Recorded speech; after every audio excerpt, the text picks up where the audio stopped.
Hello friends, welcome to Akshada cooking channel. இன்னைக்கு special இஞ்சி எலுமிச்சை ரசம்.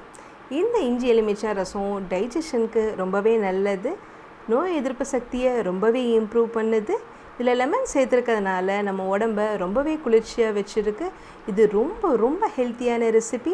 சுட சுட கமன்னு எப்படி ரெடி பண்ணலாம் அப்படிங்கிறத வாங்க வீடியோக்குள்ளே பார்த்து தெரிஞ்சுக்கலாம். முதல்ல ஒரு வாணலியில் 4 காஞ்ச மிளகா, 1 ஸ்பூன் மிளகு, 1 ஸ்பூன் ஜீரகம், 2 ஸ்பூன் தனியா ஆட் பண்ணிக்கோங்க. நல்லா மணம் வர வரைக்கும் இந்த மாதிரி வறுத்துக்கோங்க. மிக்சியில் கொரன்னு ஒரு ரசப்பொடி ரெடி பண்ணி எடுத்து வச்சுக்கோங்க. அப்புறம் இந்த டிஷ்க்கு தேவையான ஒரு இஞ்சியை நல்லா தோல் சீவி வாஷ் பண்ணிவிட்டு இந்த மாதிரி ஒரு கல்லில் தட்டி எடுத்து வச்சுக்கோங்க. ஒரு கப் தோரம் பருப்பை மஞ்சப்பொடி போட்டு குக்கரில் இந்த மாதிரி வேக வச்சுக்கோங்க. பருப்பு தண்ணியும் எடுத்து வச்சுக்கோங்க.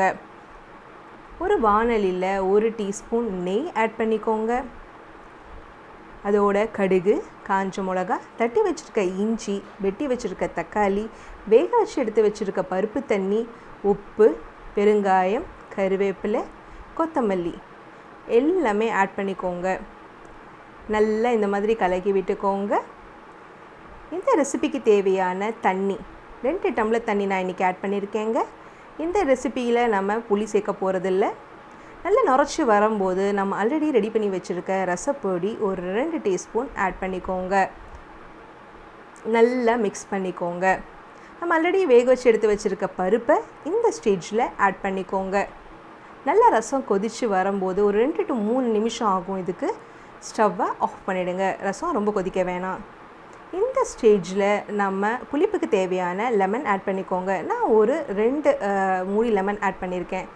சுட சுட கம்மன்னு நம்ம இஞ்சி எலுமிச்சம்பழம் ரசம் ரெடி ஆகிடுச்சுங்க.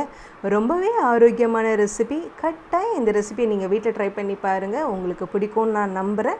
இந்த வீடியோ உங்களுக்கு பிடிச்சிருந்தா லைக் பண்ணுங்கள், ஷேர் பண்ணுங்கள், கமெண்ட் பண்ணுங்கள்.